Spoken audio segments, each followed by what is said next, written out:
Hi all, I'm Pet Khan. I play niche MTG formats, and today I have a deck tech for Tiny Leaders. Tiny Leaders is a commander-like format where you have a deck of 50 cards, a commander, you follow color identity rules, it's singleton, and all cards in your deck have to be 3 CMC or lower.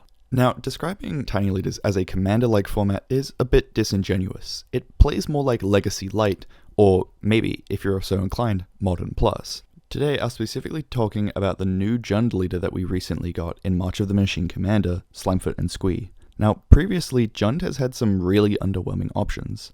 We've had 2 Legends legendaries, which were, to put it bluntly, unplayable, and Gyruss. Gyruss, historically, was okay as a Jund commander, but nothing outstanding, and the other 2 are, well, they're Legends. Slimefoot and Squee opened up the deck, and has actually given Jund a fighting chance. And if to be so brazen, I would say that this is probably a tier 1.5 strategy, maybe even tier 1 with the right pilot and right deck setup. Now, because Tiny only has a 50 card singleton mainboard and a 10 card singleton sideboard, it's actually realistic to talk about all of the cards in a modicum of depth. So let's start with the 1-drops. First, we have Occam's Astrolabe.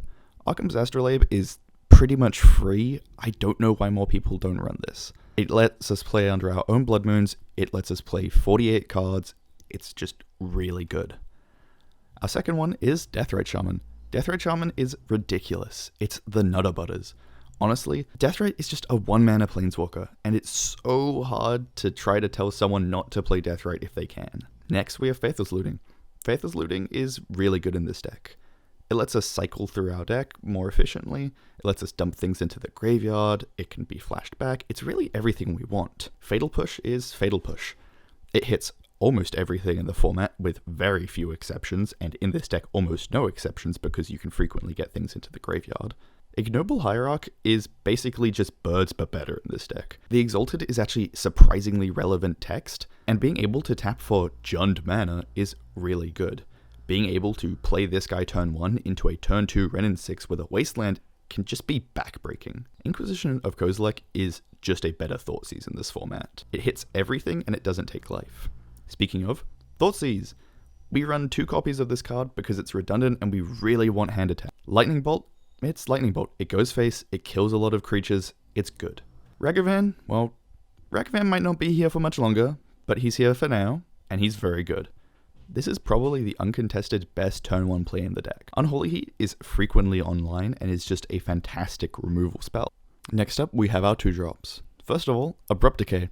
Abrupt Decay is just really good. It's a rate that we kind of can't beat in this format, and honestly, it has gotten me out of so many sticky situations that other removal pieces haven't. Ayara's Oathsworn. This is a really surprisingly strong card.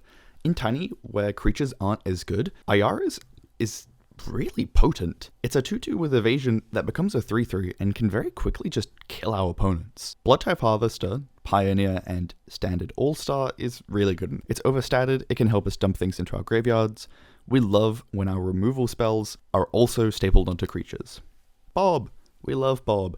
When this guy can only hit you for 3 a turn, it makes the card a lot better, and he's probably one of our best draw engines in these colors. Darthy Voidwalker. Again, similar to Bloodtype Harvester, I love when my spells are attached to creatures.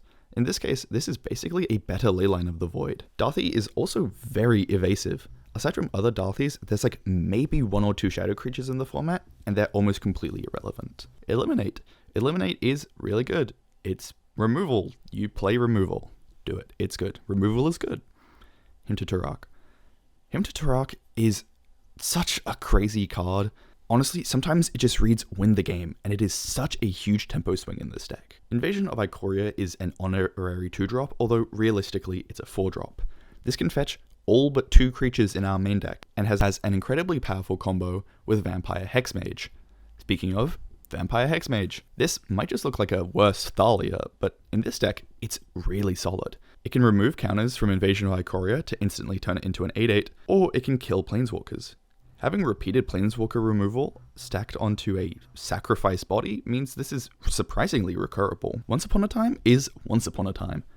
This card just generically makes your deck mathematically better, and there's no reason not to play it. Profane Command. Profane Command is really good in this format. I find myself frequently using all modes. The fact that it makes your opponents lose life is actually relevant. and it's just really good. It's kind of a pet card as well, but I think it's good enough to warrant an include. Next up, we have Sheoldred's Edict. Sheoldred's Edict is just the best edict in the format. I used to play Sudden Edict in this deck, but honestly, Sheoldred's is just so good. It's so much better than people think it is, and it's got so much more versatility than people think it has. Sylvan Library is our actual best draw engine, and it doesn't even have to be a draw engine. In this deck, being able to look at the top 3 cards of your deck and deciding which is the best for the situation is absolutely backbreaking. I have had multiple games where Sylvan Library has single-handedly won me the match, just off the back of it being a ponder every turn. And lucky last, but definitely not least, we have Wrenn 6. Wrenn 6 is crazy. This card does everything we want it to do and more. Seriously, if there's any reason to play Jund, it's so you can play Wrenn 6 with black removal. Our 3-drops, Jund has access to some of, if not the best 3-drops in the format. Most of these are of course red and green, but we get some pretty cool things as well from black. I love when our spells are also creatures, and that's another reason why I love Bonecrusher Giant. Having a shock, which incidentally negates negating damage, is pretty good, especially in a deck that aims to have more reach than traditional mid-range decks. Not to mention, a 4/3 that hurts when you target it also makes this feel really bad to waste removal on. Cemetery Prowler. Cemetery Prowler is what used to be in this deck, Titania. It's just a chunky green thing that tends to discount a lot of our deck. Added the fact that it's a 3/4 with Vigilance, and this card is really solid. Fable of the Mirrorbreaker is Fable of the Mirrorbreaker. If you're not running this in red, I genuinely think you're building a deck slightly wrong, because Fable is that good. It frequently uses up more than one card from your opponent. It has a backside that just occasionally wins games. It has a 2/2 that makes treasures. It's another looting effect. It's really good. Grist the Hungertide is our only 3-mana Planeswalker. You can run some of the Lilianas, but I found they weren't too effective. Grist, on the other hand, has this really cool thing called interacting with the rest of our deck. Grist being a creature means 2 things for us. 1, you can fetch it off of Invasion of Ikoria because it's not a human. And 2, you can reanimate it with Slimefoot and Squee. Combine that with its Mill effect and Fling effect, and this card is just really good in this deck. Klothys, God of Destiny, is probably the reason you want to be in Jund over being in something like Abzan. Having access to the best Gruul 3-drop ever is backbreaking. A lot of decks just can't deal with an indestructible enchantment, and if they can deal with an indestructible enchantment, they'd probably want to use it on something like Blood Moon. Kolaghan's Command is really good. It gets stuff from our yard, it deals damage, it answers artifacts, all good. Lilia the Blade Reforged is a really, and I can't stress this enough, really strong card. IMO, it's probably the best red 3-drop that we currently have in the format. Lilia is a 3/3 with haste that draws you cards, gets bigger, it punishes your opponents for exiling your graveyard, and it's just really, really good. Finally, we have our lands package. Now, Tiny generally runs 18 to 19 lands, and they're generally pretty samey from deck to deck, at least 3 color-wise. You run 3 fetches, 3 shocks, the 3 ABU duels, and then you've got space for some other stuff. Notably in this deck, I run the Triome, I run Wasteland, I run Boseiju, and I run a full basics package of Prismatic Vista, 2 Snow-Covered Forest, and 2 Snow-Covered Swamp. Why no Snow-Covered Mountain? Well, it's because if we fetch Snow-Covered Forest or Snow-Covered Swamp, we already have red in the form of Arkham's Astrolabe. Wasteland is really good, Boseiju is really good. I feel like I don't need to explain flex slots, but this can be other things like Urza Saga as well. Onto the last little component, sideboard. The sideboard in Tiny is best used to answer meta threats, so my sideboard is probably not going to look like what your sideboard is, or what your sideboard should be. My sideboard consists of Flame Slash, Meltdown, Pithing Needle, Pyroblast, Spiteful Banditry, Terra Sunder, Blood Moon, Graveyard Trespasser, Magus of the Moon, and Toxic Deluge. Flame Slash answers big green 4 things, Meltdown answers the rampant artifact strategies like Oswald and Dim Sum. Pithing Needle is really good. Being able to have walkers in the command zone in Tiny means this can occasionally just shut off whole decks. Pyroblast is Pyroblast. Spiteful Banditry is a better meat hook in this deck because it makes treasures and you want red more than you want black. Terra Sunder is in here for a very specifically strong deck in Tiny called Aminatu Out of Time. Aminatu Out of Time aims to abuse the interaction between Aminatu and Out of Time to continually have a very strong board wipe. Terra Sunder gets rid of being able to recur it by exiling it. Blood Moon. Blood Moon is Blood Moon. It cheeses stuff. It's better used as a stall tool in Tiny, but other than that, a lot of decks kind of can't beat a Blood Moon. Graveyard Trespasser is kind of a weird include. This is sort of a flex slot. This is basically when we want to go a little higher.